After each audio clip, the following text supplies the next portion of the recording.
Bismillahirrahmanirrahim. Assalamualaikum warahmatullahi wabarakatuh. Alhamdulillah kita bisa berjumpa lagi para sahabat pejuang tahfidz yang dimuliakan Allah Subhanahu wa taala. Pada kesempatan kali ini kita akan meneruskan hafalan ayat Al-Qur'an surat Al-Baqarah ayat 5 sampai ayat 8 dengan metode tasbih.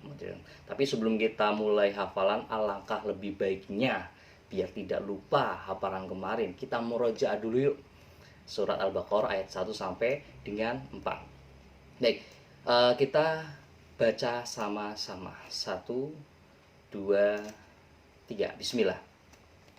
Bismillahirrahmanirrahim. Alif lam mim. Dzalikal kitabu la raiba fihi hudan lil muttaqin alladzina yu'minuna bil ghaibi wa yuqimunas sholata wa mimma razaqnahum yunfiqun والذين يؤمنون بما أنزل إليك وما أنزل من قبلك وبالآخرة هم يوقنون. Ya, baik. Setelah kita murojaah agar apa? Agar hafalan yang kemarin itu dicocokkan dalam istilahnya itu disamakan dengan yang sekarang. Baik, setelah kita murojaah, kita langsung saja menuju ayat yang akan dihafal, yaitu surat Al-Baqarah ayat 5. Nah, seperti biasa, saya akan membaca mentalaki dulu bacaan ayat 5 tersebut. Bismillahirrahmanirrahim. Ulaika ala hudam mir rabbihim wa ulaika humul muflihun. Kita ulangi sama-sama yuk. 1, 2, 3, pelan-pelan saja. Ulaika ala hudam mir rabbihim wa ulaika humul muflihun. Jadi apabila dirasa masih belum cukup, ulangi 1 kali lagi, ulangi 2 kali lagi, dan 3 kali lagi. Jadi seperlunya saja ya. Baik, kita langsung saja menghafal ayat 5 surat Al-Baqarah itu dengan metode tasbih, mengkorelasikan, mengkaitkan lafad Al-Quran, lafadnya ya, bukan maknanya, dengan sesuatu yang kita kenali, entah itu nama orang, nama barang, dan lain sebagainya. Baik, kita langsung saja ke ulaika. Ketika saya membaca ulaika, yang terbesit dalam benak teman-teman apa kira-kira? Kalau waktu dulu saya ngajar di SD, pas ulaika itu anak-anak SD kompak jawabnya itu ular, Pak. Ular, ya, ulaika. R-nya dibuang, Pak, jadi ulaika. Tapi kalau saya pribadi, pas waktu menghafal dulu, mengingat-ingatnya dengan nama ibu guru, yaitu Ibu Ika. Ya, Ibu Ika, nama seorang guru. Nah, tapi bebas sih, bebas. Ini tidak harus sama, yang penting kita bisa mengingat dan menghafalnya. Jadi tidak harus sama kunci ini. Kalau misalkan teman-teman ikut anak yang SD dengan ular, tidak apa-apa, ingat-ingatnya ular, R-nya dibuang. Nah, tapi kalau saya pribadi mengingatnya dengan nama orang, yaitu Ika, Ibu Ika. Baik, kita ulang lagi. Ulaika ala huda. Ulaika ala huda. Jadi ketika saya membaca lafaz huda, yang terbesit dalam benak teman-teman kira-kira apa? Huda. Yang kemarin itu Nabi Hud ya. Jadi bebas. Jadi kalau misalkan teman-teman mengingat dengan yang lain juga tidak apa-apa. Kalau saya berdasarkan kemarin itu mengingat Huda itu Nabi Hud. Nah, ini secara lafaz ya. Kalau arti itu beda. Kalau arti huda itu petunjuk. Ya, baik. Kita lanjutkan. Ulaika ala hudam mir rabbihim. Ya, jadi mir rabbihim. Ketika saya mengucapkan kata lafaz mir rabbihim yang terlintas dalam benak teman-teman apa? Mungkin ini kata yang sangat familiar ya. Rabbana, rabbihim. Artinya itu apa? Tuhan. Tuhan ya. Jadi saya mengkaitkan dengan maknanya. Kalau ini makna bukan lafaz, yaitu Tuhan ya. Tapi bebas sih, kalau misalkan saya punya teman namanya Robi, ya boleh dikaitkan saja, karena ini sekedar pengingat saja ya, agar kita tidak lupa dan agar kita mudah untuk menghafal ya. Jadi nggak harus sama ya. Kita lanjutkan, kita dari awal lagi. Ulaika ala hudam mir rabbihim. Kalau misalkan belum hafal, kita ulangi lagi 2 kali, 3 kali, sampai 4 kali seininya. Yang penting asal lancar. Kemudian wa ulaika humul muflihun. Ini sama ula juga, berarti nama ibu guru, nama orang, ibu Ika ya. Kalau misalkan ular juga nggak apa-apa, ingat-ingatnya dengan ular juga nggak apa-apa, ingat-ingat dengan yang lain juga nggak apa-apa. Yang jelas biar kita tidak lupa dan cepat ingat.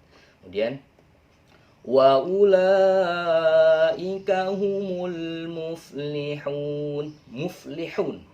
Muflihun. Nah, kira-kira ketika saya membaca lafaz muflihun, yang terbesit, yang terfikirkan dalam benak teman-teman yang dikenali apa? Muflihun. Lihun. Kira-kira apa ya? Wah, dulu saya ngafalinya itu, ingatnya itu liku-liku. Mufliku. Liku, tapi jangan bacanya mufliku, nanti dimarahin sama guru, sama ustaz. Jadi muflihun pakai h ya. Muflihun, ingat-ingatnya liku-liku ya. Baik, pertama Ika, yang kedua Nabi Hud, kemudian Tuhan, ibu Ika lagi, liku-liku. Ini pakai h ya, lihu-lihu gitu. Baik, kita ulangi dari awal. 1, 2, 3. Ulaika ala hudam mir rabbihim wa ulaika humul muflihun. Baik, setelah kita menghafal dengan metode tashbih, tibalah saatnya kita untuk mengetahui penjelasan makna dari kandungan ayat ke-5 tersebut. Ya, di sini masih ada bersangkut pautannya dengan ayat kemarin, bahwasanya orang yang mutakin adalah mereka yang beriman. Jadi ketika kita beriman kepada kitab Allah, kepada sesuatu yang gaib, mengerjakan sholat, terus berinfak, ulaika ala huda, mereka adalah orang-orang yang mendapatkan petunjuk. Karena apa? Karena terkadang kita punya kelebihan rezeki harta, belum tentu kita punya keinginan atau petunjuk hidayah untuk beramal. Kan banyak ya. Iya, jadi ulaika, mereka itu semua yang mengerjakan kebaikan adalah ala hudam mir rabbihim. Jadi mendapatkan petunjuk dari orangnya, dari Tuhannya, maaf, dari Tuhannya. Wa ulaika humul muflihun, dan merekalah itulah orang-orang yang beruntung. Beruntung di sini adalah mereka akan mendapatkan surganya Allah Subhanahu wa taala dan terbebas dari neraka. Ini berdasarkan tafsir Jalalain. Baik, kita lanjut ke ayat ke-6. Seperti biasa saya akan mentalaki dulu. Bismillahirrahmanirrahim. Innal ladzina kafaru sawa'un 'alaihim a'anzartahum am lam tunzirhum la yu'minun. Satu kali lagi, pelan-pelan saja. 1, 2, 3.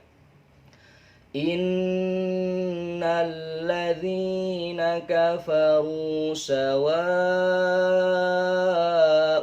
'alaihim a'anzartahum am lam tunzirhum la yu'minun. Baik, setelah kita mentalaki, marilah kita menghafal dengan mencari kunci-kuncinya ya. Yang pertama, innal ladzin. seperti yang kemarin ya. Innalladzin itu mengingatnya dengan kemarin cluenya apa? Alladzin ya, alladzin. Alladzin cuma didahului dengan lafaz inna. Jadi, kemudian innalladzina kafaru. Kafaru mungkin sudah familiar, orang kafir ya. Kemudian sawaun, sawah. Sawah ya, sawah. Jadi sawaun dibaca panjang karena ini mad wajib mutasil, 5 ketukan atau 5 harokat. Nah, kita ulang lagi dari awal. 1 2 3. Innalladzina kafaru sawaun alaihim. Alaihim. Ketika saya membaca lafaz alaihim, kira-kira yang terbesit dalam benak teman-teman apa? Fal ya, ini berdasarkan lafaz, bukan makna. Kalau alaihim artinya itu atas mereka ya. Kita ulangi dari awal, kita stop dulu. 1 2 3. Innalladzina kafaru sawaun alaihim a'anzartahum. Ketika saya membaca lafaz a'anzartahum, kira-kira kita kaitkan dengan apa ini? A'anzartahum. Bisa sih ya, antar ya, antar, mengantar. Saya mengantarkan sesuatu, antar, tapi pakainya zal, anzar tahum. Jadi kita cluenya itu kata kuncinya antar aja, tapi jangan antar, jangan bacanya antar, nanti dimarahin sama Pak Ustadz ya. Jadi anzar tahum. Kemudian am lam tunzirhum la yu'minun. Am lam, lam, itu seperti orang lagi makan. Am lam, mungkin cluenya bunyi orang lagi makan ya, seperti orang yang lagi makan. Am lam. Jadi am lam karena ini idhar syafawi ya. Jadi am lam, jangan terlalu lama. Am lam, bukan, tapi am lam langsung. A'anzartahum am lam tunzirhum la yu'minun. La yu'minun. Ketika saya membaca kalimat la yu'minun, itu seperti bunga, ada yang mekar, ada yang layu. Jadi cluenya itu layu aja. Layu, bunga yang layu. Terus minun, minum ya. Cluenya itu seperti hanya orang minum. Nah, jadi di sini yang pertama alladzin, yang kedua orang kafir, sawah, anak yang tidak baik, alai, a'anzartahum, bunyi orang lagi makan, layu, dan minum. Sekali lagi ini hanya sekedar fasilitas aja untuk menghafal, bukan sebagai arti ya. Jadi kok kenapa sih kita tidak memilih artinya saja misalkan? Karena apa? Karena apabila kita menghafal dengan istilahnya memilih arti, seperti hanya kita menghafal 2 kali. 2 kalinya itu kita di samping kita menghafal lafaz dan juga artinya juga kita. Oke, kita lanjut ke penjelasan ayat. Baik. Innalladzina kafaru sawaun alaihim, ini bercerita tentang orang yang kafir. Ini sebenarnya kalau dalam tafsir Jalalain menjelaskan bahwasanya cerita dari Abu Jahal ya. Abu Jahal dan juga Abu Lahab, bahwa mereka innalladzina kafaru sawaun alaihim, mereka itu dikasih tahu atau tidak dikasih tahu tentang kebenaran, mereka tetap aja tidak akan beriman. Karena apa? Nah, nanti sangkut pautannya ada di ayat selanjutnya. Baik, kita langsung saja ke ayat selanjutnya. Ayat ke-7. Jadi seperti biasa saya akan membacakan talaki dulu. Bismillahirrahmanirrahim. Khatamallahu ala qulubihim wa ala sam'ihim wa ala absarihim ghishawatun wa lahum adzabun azim. Kita ulangi lagi satu kali lagi. Kita sama-sama pelan-pelan saja. 1 2 3 langsung saja. Khatamallahu ala qulubihim wa ala sam'ihim wa ala absarihim ghishawatun wa lahum adzabun azim. Baik. Ketika saya membaca khatamallah, yang terbesit dalam teman-teman apa ya? Khatam. Jadi kalau misalnya kita ngaji dari awal hingga akhir, itu ada istilahnya khatam. Khatam itu selesai ya. Nah, kemudian khatamallahu ala qulubihim. Ketika saya membaca kata ala qulubihim, yang terlintas teman-teman laku. Alaku, laku, ala qulubihim. Tapi jangan laku, ala qulubihim, karena ini qaf ya, bukan kaf ya. Jadi khatam sama laku. Ulangi lagi. Khatamallahu ala qulubihim wa ala sam'ihim wa ala sam'ihim. Ketika saya membaca kalimat wa ala sam'ihim, yang terbesit dalam teman-teman apa? Alas ya. Alas itu bisa ini, bisa alas yang di lantai, bisa juga alas seperti hutan ya. Tapi bebas mau dipakai yang mana aja, terserah, yang penting asal tahu. Kemudian wa ala absarihim wa ala absarihim ghishawah. Nah, di sini wa'ala dibaca panjang ya, 5 ketukan karena ini mad jaiz munfasil. Kemudian absori, wah ini sorry ya. Ingat-ingatnya waktu saya dulu itu sorry itu maaf dalam bahasa Inggris. Nah, jadi di sini sorry, ingat-ingatnya.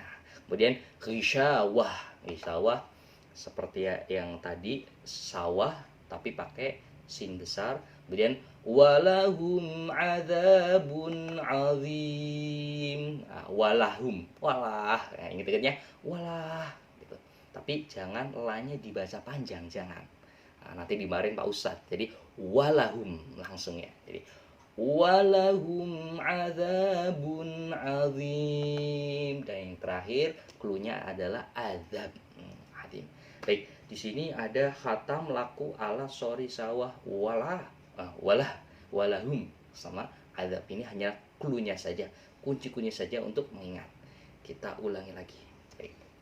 1, 2, 3.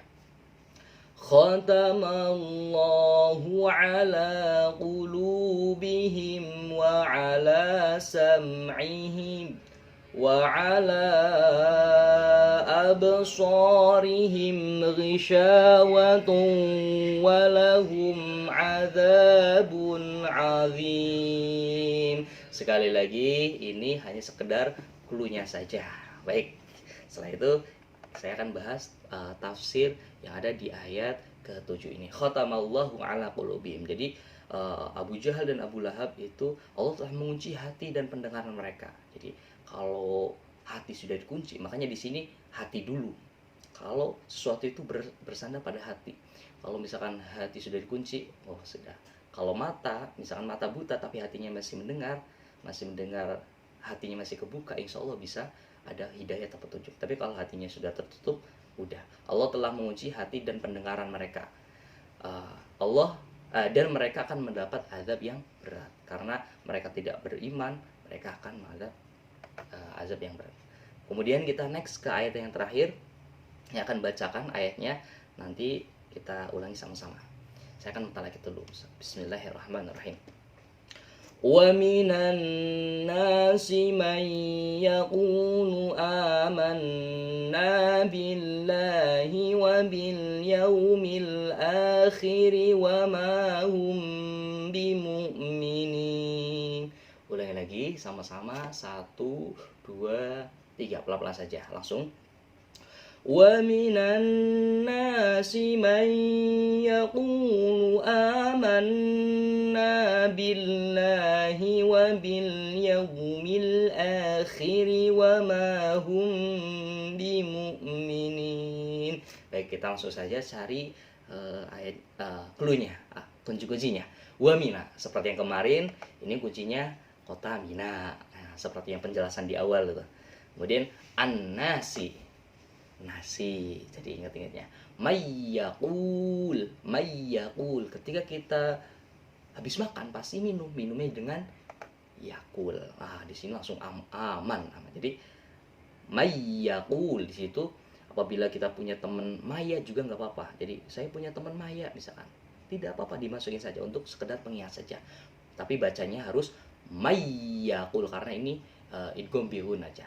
Jadi wa minan nasi may yaqulu amanna billah. Di sini aman kuncinya itu aman billah sama Allah. Jadi kalau misalkan kita belum hafal, kita stop aja dulu, pause, kemudian kita ulangi lagi. Kemudian wabil yaumil akhiri wa ma hum bimu'minin. Wabil yaumil akhir, ketika saya membaca lafaz wabil yaumil akhir. Ini hari akhir. Ingat-ingatnya dengan hari akhir. Kemudian wa ma hum dulu waktu saya ngajar SD, anak-anak SD mengingat lafaz wa ma hum itu seperti hanya bunyi knalpot ya. Knalpot motor atau mobil. Jadi kita kaitkan saja dengan suara knalpot. Kemudian yang terakhir di mukminin adalah orang mukmin. Jadi sekali lagi ini hanyalah clue kunci-kuncinya saja, bukan arti. Sekali lagi bukan arti. Tujuannya apa? Untuk memudahkan agar kita hafal saja. Dan tidak harus sama seperti yang di layar ini. Oke, kita ulangi lagi. 1, 2, 3. Wa minan nasi man yaqulu amanna billahi wa bil yaumil akhir wa ma hum bimu'minin. Baik, setelah selesai langsung ke tafsirnya. Tafsir ayat 8. Wa minan nasi, di antara manusia ada yang berkata, ini ceritanya tentang orang munafik. Jadi orang munafik itu seperti yang kita ketahui bahwa apa yang dikatakan itu berbeda yang ada apa yang ada di hati. Ketika orang munafik bilang kami beriman kepada Allah dan hari akhir, padahal mereka itu sesungguhnya bukanlah orang yang beriman. Jadi itulah ini ayat ini menjelaskan tentang orang munafik. Mungkin itu saja, semoga membantu agar teman-teman bisa menghafal Al-Qur'an. Ihdinas siratal mustaqim. Assalamualaikum warahmatullahi wabarakatuh.